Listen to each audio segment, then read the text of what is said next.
ఈ మధ్య కాలంలో ఆంథాలజీ కాన్సెప్టులకు ఆదరణ ఎక్కువగా లభిస్తోంది.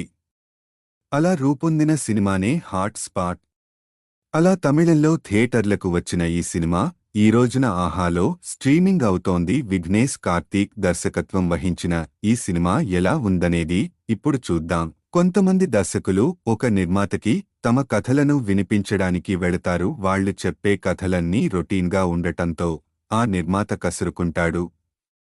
కొత్తదనం ఉన్న కథలు కావాలంటూ అసహనాన్ని వ్యక్తం చేస్తాడు.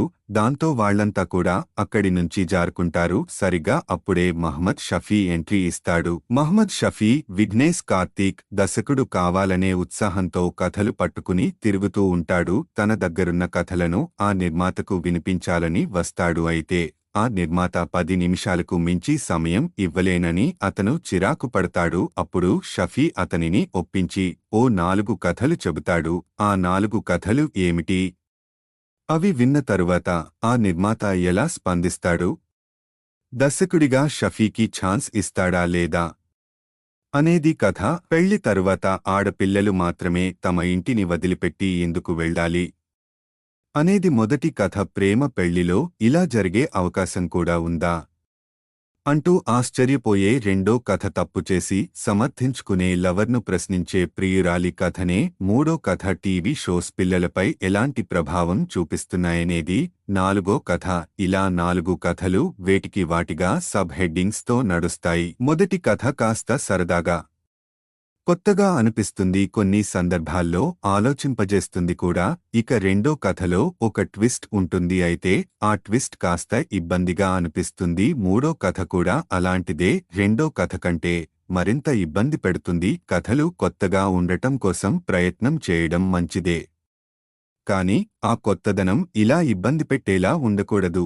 ప్రస్తుతం చిన్నపిల్లలతో కూడిన కాన్సెప్టులతో టీవీల్లో వస్తున్న షోస్పై 4గో కథ నడుస్తుంది. ఇలాంటి షోస్ పిల్లలపై ఎలాంటి ప్రభావం చూపుతున్నాయనేది ఈ కథలో చూపించారు. ఈ కథ కాస్త వాస్తవాలకు దగ్గరగా అనిపిస్తుంది. పేరెంట్స్ను ఆలోచింపజేస్తుంది కూడా. తమ పిల్లలు టీవీలలో కనిపించాలని, సెలబ్రిటీలుగా అందరూ గుర్తించాలని అనుకునే ఒక తల్లి ఆశ ఎలాంటి పరిస్థితులకు దారితీసిందనేది ఈ కథ.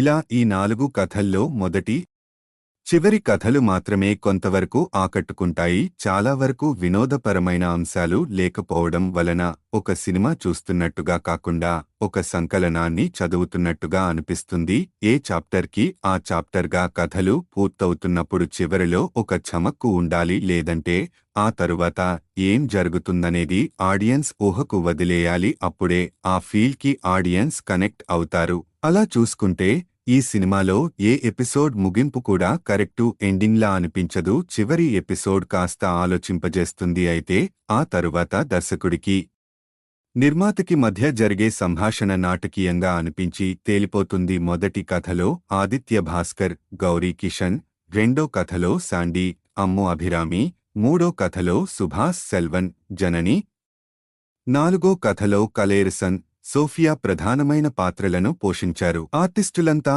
ఎవరి పాత్రలలో వారు బాగానే చేశారు. అయితే ఆ పాత్రలను సరిగ్గా డిజైన్ చేయకపోవడం వలన అంత ఎఫెక్టివ్గా అనిపించవు. అలాగే గోకుల్ బెన్నీ ఫోటోగ్రఫీ, సతీష్ రఘునాథన్ నేపథ్య సంగీతం ఓ మాదిరిగా అనిపిస్తాయి. ఏ కథలోనైనా ఆ కథలోని గొప్పతనమంతా దాని ముగింపుపైనే ఆధారపడి ఉంటుంది. అలాంటి ముగింపును సరిగ్గా ప్లాన్ చేసుకుని ఉంటే బాగుండేది. ఇక ఈ 4 కథలకు కలుపుకుని హాట్ స్పాట్ అనే టైటిల్ ఎందుకు పెట్టారనే సందేహానికి మాత్రం సమాధానం దొరకదు.